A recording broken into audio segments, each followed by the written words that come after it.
Hello everyone, this is Andy from the Pixel Pub. I'm here to talk about my Switch collection. Okay, as you can see here, have a lot of Switch games. I think it's over 100, maybe 120, something like that. I'm not sure the exact number, but it's one of my favorite systems to collect for. I just love little red boxes. I don't know, something about it. It's just really fun to get the Switch games, and that's usually the system I go for, unless it's a graphically intense game or it doesn't come out on the Switch. If I'm going for indie games, RPGs, stuff like that, I'm gonna go for the Switch, so I can play it on the go, obviously. But yeah, let's get into it. Okay, I broke up the games into different categories here. I think we're gonna start with some RPGs. Let's look at some RPGs on the Switch. All right, here's the RPGs. Got quite a variety here, cut from the action variety to the turn-based variety.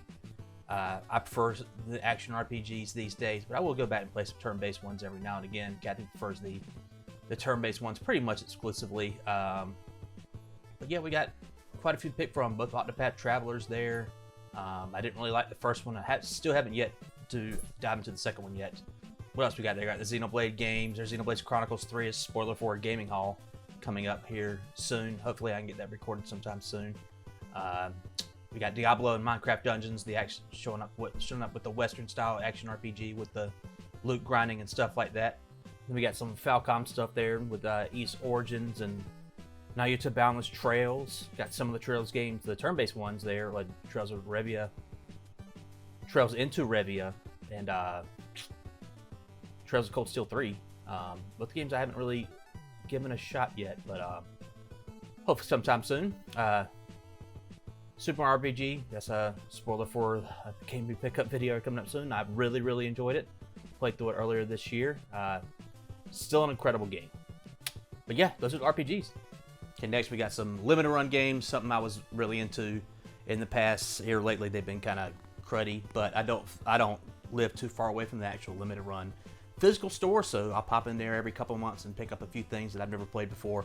It's just fun little things to see what you can find that you've never seen or heard before, and they're only like $35. So yeah, I just pop in there and pick out some random stuff from time to time. Okay, some of the limited run stuff that we have that we've picked up from the store over the years. Some of these games Kathy had picked up, like Valhalla there and Night in the Woods, at the physical store that she didn't really know too much about them, and picked them up, played through them, had a good time. Some of the ones I've ordered over the years, like Scott Pilgrim and Bug Fables in the Grandia HD collection, I pre-ordered because I really wanted to play them. I knew that I loved Scott Pilgrim and the Grandia games. Bug Fables was a recommendation from my buddy Chris. It's a Paper Mario-like. If you've never played it, to give it a try. It's really cool. It has a really fun battle system. It's just the art style wasn't really for me. I played about 8 hours of it. Don't regret getting it though, because I thought it was a fun time. A little bit I did play. Yeah, that's some of the limited run stuff we picked up over the years. Okay, this was a category of games that I wasn't quite sure what to put them in. Some of the weirder games that kind of defy classification. Started up here with Pokemon Snap, the new Pokemon Snap. It's a game that I haven't played yet, but Kathy played. I remember really liking the first one on the 64. She played a little bit of it and fell in love with it, and then she really wanted to get the new one, so I think I got it as a birthday gift, and she sat down and played through it before I ever had a chance to touch it, but I hear good things. We got stuff like Overcooked 2, which is Kathy picked up. I don't like Overcooked. I'm not an Overcooked fan. I'm not into wanting some stressful games like that. That doesn't sound like a lot of fun. People just yelling at each other. Get the fucking food, get the fucking plates, wash them. Nope, not for me. But people seem to love them, so that's on them. Yeah, so I like Monster Train, which is a card-based roguelike, kind of like Slay the Spire, except you're on a train and you fight monsters. I picked it up at Limited Run Games, even though it doesn't have the Limited Run logo on it. But I just know I really liked the description and want something else like it, so I picked it up. And yeah, it's really cool. I need to play actually more of it because I only really scratched the surface, I think.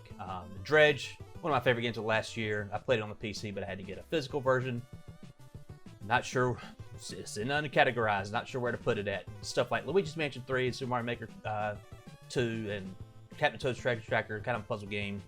Mario Maker 2, more of a, it's a platformer, but the real draw was making your own levels and stuff like that. And Luigi's Mansion 3, it's a Ghostbusters game. Straight up. Best Ghostbusters game, probably.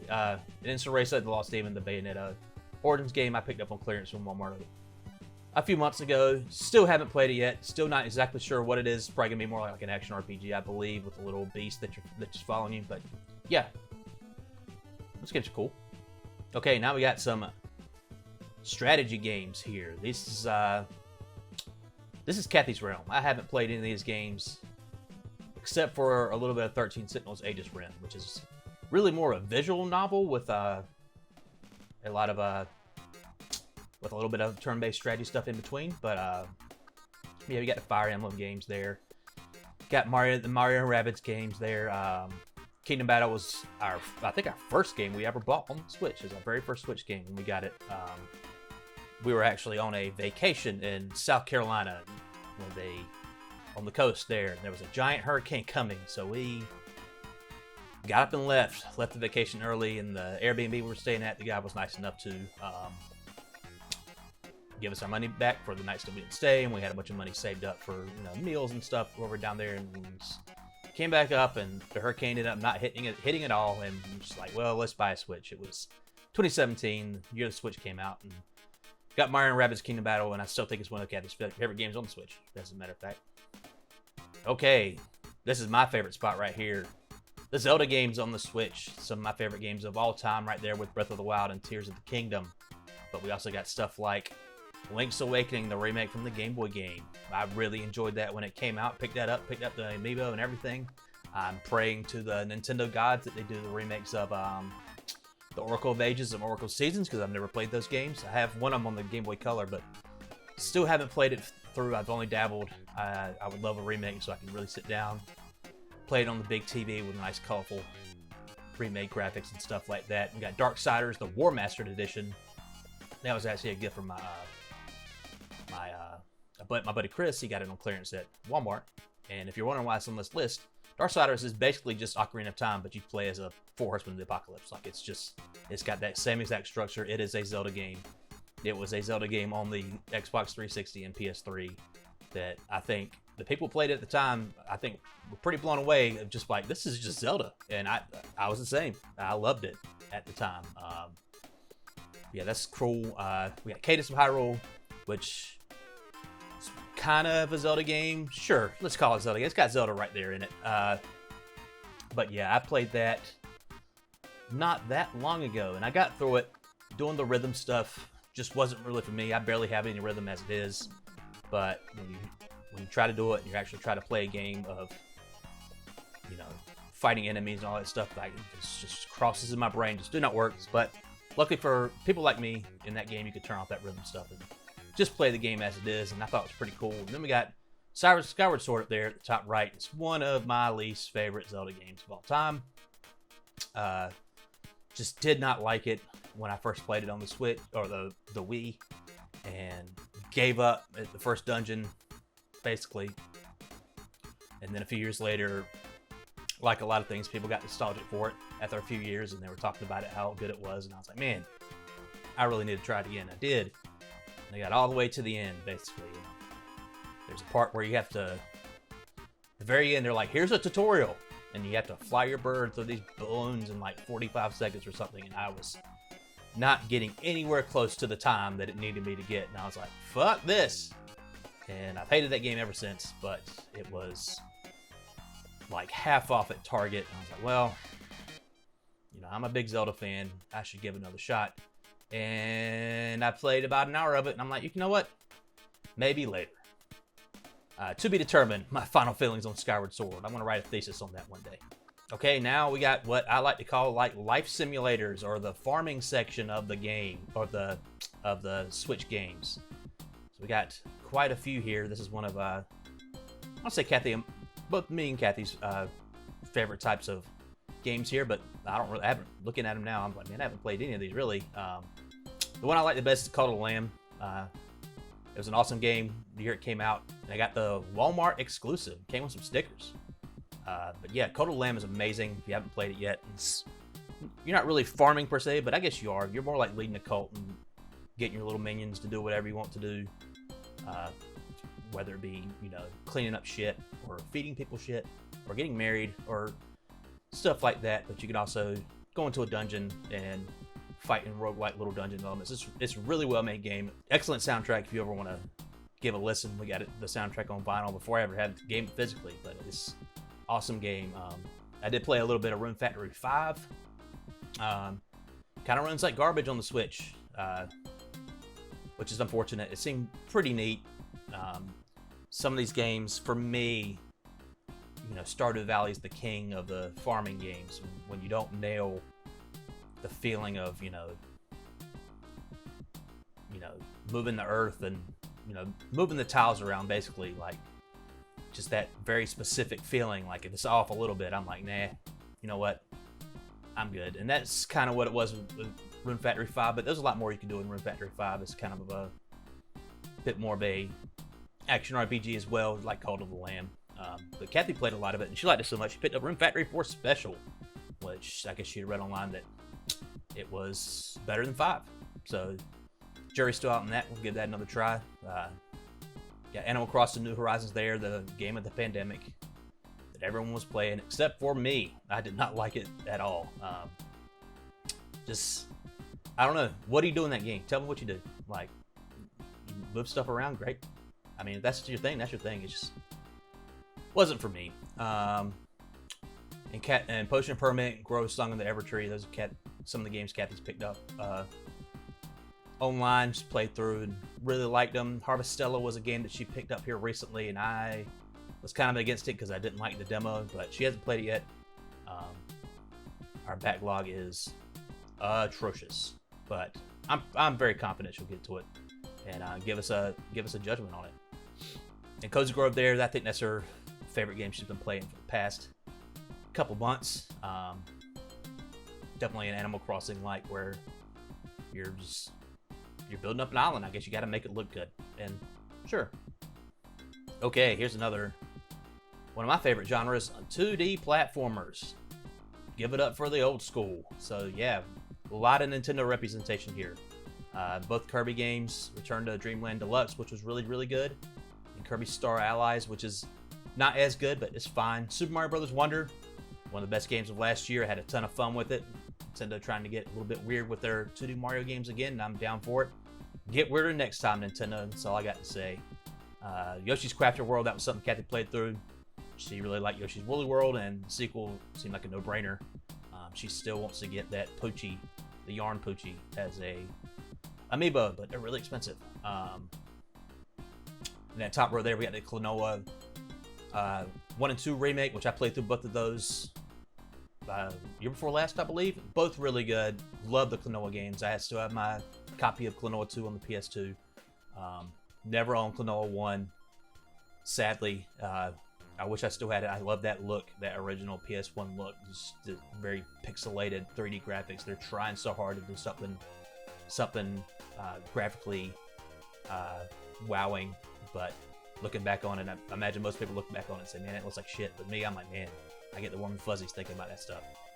Yeah, Sonic Mania. I played mostly on the PS4, but it was like $10 at Walmart, so I picked it up and I messed around with it a little bit. I really liked Sonic Mania. Probably the best 2D Sonic game, period. We got Gris, which is something Kathy picked up, used at GameStop on the cheap, and she really liked it. Just a simple little artsy platformer where it tells a little story about a lady named Gris. I think I actually haven't yet. I need to give it a shot. It hurts not that long. And Celeste, which is your little Maso Core Super Meat Boy style platformer that is a whole lot of fun. Great soundtrack. But yeah, I am too much of a pansy to beat that game. I played like 10 hours and I just could not get past a certain point. It's like, you know what? I can appreciate all of this for what it is, but I can move on as well. I know when I'm defeated. Okay, here's some nice little beat 'em ups we got here on the Switch. Persona 5 Strikers. Is that a beat 'em up? Well, I put them in this category, so I'm going to say yes. You just run around and beat people up Dynasty Warriors style. It's made by the Dynasty Warriors team. Yeah, Kathy picked that up. I don't think she liked it too much. I played it on the PS4. It was on PlayStation Plus a few years ago, and I edited it and messed around with it. I don't think I like it that much either. I love the Persona 5 and Persona games that I played, but that one, just something about it, just, it's not the same. It's not the same. You can definitely tell that Persona team's not putting their full might behind it. It's a different team. Then we got Turtles Shredder's Revenge down there. I just recently played through this on a Saturday morning, basically in one sitting. What a great game. What an awesome game. Just from top to bottom, just a lot of nostalgia packed into one thing. I have a very, very soft spot for the Turtles beat 'em ups in my heart. Me and a buddy of mine used to play them. Used to play the NES ones over and over and over again. And this one just scratches all those itches. What a great time. Shredder's Revenge. Pick it up if you haven't. And we got both River City Girls games. River City Girls one at the bottom there is the limited run PAX variant that they were going to sell PAX at one of the COVID PAXs, but it did not happen. They did not go, or it did not happen. I'm not. Whatever the thing was, it didn't get sold. I'm assuming PAX didn't happen, so they sold it at their physical store. So I was like, well, this is probably my only chance to get a PAX variant of any game ever. So I picked it up, and Kathy really fell in love with it. She liked it so much that we picked up River City Girls 2, and she keeps on trying to get people to play it. I just don't know if I had the patience for the River City Girls games. Stuff like Shredder's Revenge was in and out, and I was done. It seems like River City Girls, they're just trying to take the beat 'em up and make it a little bit longer, a little bit more fleshed out. Maybe that's not something, not my cup of tea, but they sure are. They sure look great and have fantastic soundtracks as well. Need to pick those up on vinyl at some point as well. Okay, here we go. We got some special editions here of some games. Starting at the top, we got Breath of the Wild. I picked this up at a Walmart on clearance. I already had Breath of the Wild on the Wii U, and that's what I played it on. It was really, really good. So when we got our Switch, I didn't pick up Breath of the Wild because I literally just played it a few months ago. I don't need to do it again. But when I saw the Explorers Edition was on sale clearance at Walmart for like $30 or something, I was like, I have to get this, and I did, and I do not regret it. Breath of the Wild is definitely a game worth double dipping, triple dipping, all that shit. I put about 20 hours into the Switch first and haven't beat it on the Switch, but I had to have it. Had to have the best legally available version of that game that you can get without sailing the high seas. But yeah, and then we got Silent Hope Day 1 Edition over there. It's a game that I picked up just sight on seeing. I was really caught off guard by the art. I really like it on the front cover there. And I did a little bit of research, finding out it's like an action RPG, kind of dungeon crawler. And I picked it up, and it's fine. It's fine. I need to play more of it. But yeah, it's very simplistic at the start, and I don't know, it's fine. It's fine. It's fine. And then we got down at the bottom, we got Toki Retro Collector Edition. I bought this because my buddy sent me a message saying, hey, they're clearancing these out at GameStop for like $5. So I was like, okay. And I went to GameStop, and I had the guy pick one up off the very tall shelf for me, and he's like, okay, we'll ring it up. And the price tag said like $49.99 or something, but when he rang it up, it was like $4.99.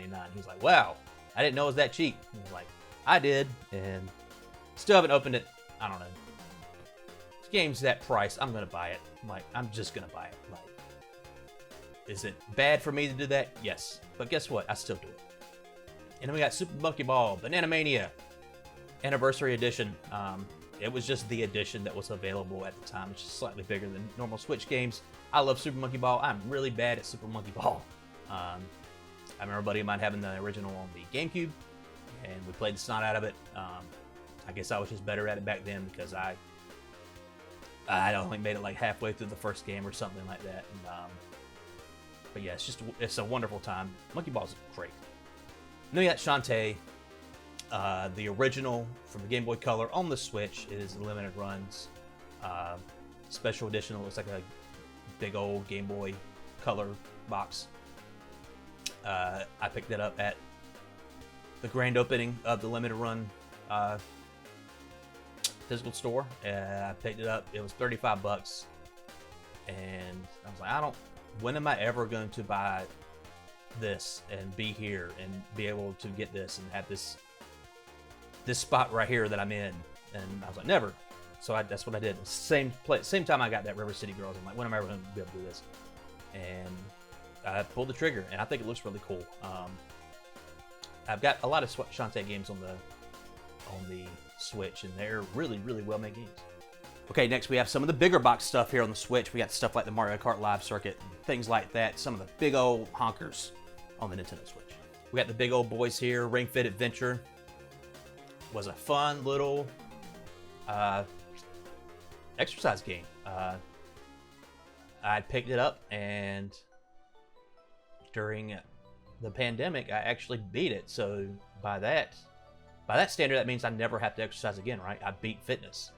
I beat Ring Fit Adventure, and had a good old time with it. It really incentivized moving around, moving your arms around, running in place, doing all the different yoga poses and all this other stuff that it did. It was really well made. They should make a sequel so I can use that fucking that little ring there again and run around in place in my living room, knock stuff over. That was a great time. Then we got Mario Kart Live Home Circuit. Something Kathy really wanted. She really wanted the Luigi edition for some reason. That's a cool little thing to mess around for about 1 hour. Then you're like, okay, and you put it down. It takes a little bit to set up, but it is just fun to just drop the little car around. You can see through the Switch, the camera from the Switch, from the car's perspective, but the range of it's really bad. And it's got a lot of problems, but it's just a neat little gimmick. Way too expensive for what it is, though. Okay, next here we got some shooters in quotes. Kind of that Psycho collection down there at the bottom is the only real like shoot 'em up thing on this screen, but it was a gift from my sister-in-law, Kathy's sister Mary. Shout out to Mary. Let's Go is only released in Japan, as far as I know, but it's a fun collection of different shooters like Gunbird 2. The other ones I have no idea, can't remember the names of. Gunbird 2 kind of rings a bell because it was on the Dreamcast, I believe. But yeah, they were just fun little bullet hell shooters. But yeah, they're just fun little old school shooters. Can't go wrong with any of those. And then we got Pocky and Rocky Reshined, is a kind of remake of the first Pocky and Rocky. Not the second one, I don't believe, but I played a little bit of that. I heard it had an easy mode. The easy mode is not easy enough. Pocky and Rocky's hard as shit. And then, despite this cute little cover there, it's hard as balls. And then we got Valfaris, the most metal game on this list, probably, on this video. It's fucking that dude. When you beat a level, you headbangs. But it's more of a Contra-like, running around with that dude with his big ass gun, shooting aliens. It's a good old time. And then we got the Mega Man Zero and ZX collection of the Mega Man Zero Game Boy Advance games and the ZX DS games. Something I picked up because I love Mega Man games, and those games I've never really given a chance. And turns out playing those, even on the Switch itself, and especially the big screen, kind of looks rough for like Game Boy Advance games that big. It's just kind of crazy. So I haven't really given them a shot too much. Maybe one day, a rainy day. We'll get to it sometime. Okay, now we got some 3D platformers, dominated by Mario here, taking up just about the entire collection. We'll start with Kirby: The Forgotten Land. Came out a few years ago, I think in 2022, 2021, one or the other. But what a fun time! What a delightful little game. Kind of gives me throwbacks to the Klonoa games, but in more of a 3D space. It was just a solid game. I hope they make more stuff with Kirby in the 3D environment. I think they did a really good job. Super Mario Odyssey. Some of the 3D Mario games, some of them, they don't miss. And Odyssey was one of them. It was just a great time. If you're a fan of the 3D Mario games from the past and you haven't picked up Super Mario Odyssey yet, just fucking do it. It's amazing. And then we got Super Mario 3D World plus Bowser's Fury over there on the bottom there. It's both those games are incredible. Bowser's Fury, more of a short experience, more of a Mario trying to experiment with an open world style Mario game, and I think they really nailed it. I don't know if I'd want a full game like that, but if they do it, I'd certainly try it. It's really cool. Super Mario 3D World, probably one of the best games on the Switch, one of the best games on the Wii U, definitely. If you own it on the Switch, you got to get it for Bowser. You got to get the Switch version for, or if you own it on the Wii U, you've got to get the Switch version just for Bowser's Fury, and so you can have the fucking one of the goats right here on Switch. Then we got Super Mario 3D All Stars. I got it when it was first released physically. They said they weren't going to make that many. I was like, that's bullshit. But then I got worried and got it anyway. And I guess they were right. You can't find it anymore. They really didn't make a lot of them. But yeah, some of the best games of all time, and Super Mario Sunshine, it's there too. If you like pain, you can play that. But yeah, when I got it, I immediately played through Super Mario Galaxy again. They should have put Galaxy 2 up there as well. I'm not sure why they didn't. It's fucking better than the first Galaxy. It's better than all three of these games. It's fucking amazing. Why is it getting forgotten? Ugh. But and they also should have done a repaint of Super Mario 64. Like, they should have done it. But they went with the absolute bare minimum. And I still bought it because I'm a rube. But yeah, those are the 3D platformers. Okay, next up we got some sports games here. Not too many, I guess sports in quotes. We got Mario Tennis Aces, which I think is really fun.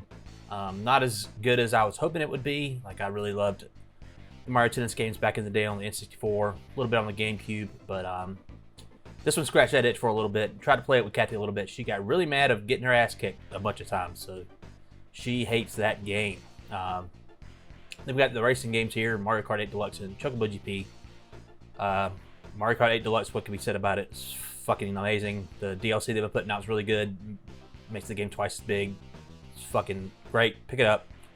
Chocobo GP is interesting because it's the next entry in the Chocobo Racing series. I always thought it was going to be a remake of the PS1 game, but I guess it's not. But I know when it originally came out, it had a lot of flack thrown at it for its free-to-play practices with a lot of in-game purchases and stuff like that, to, pay-to-win type stuff.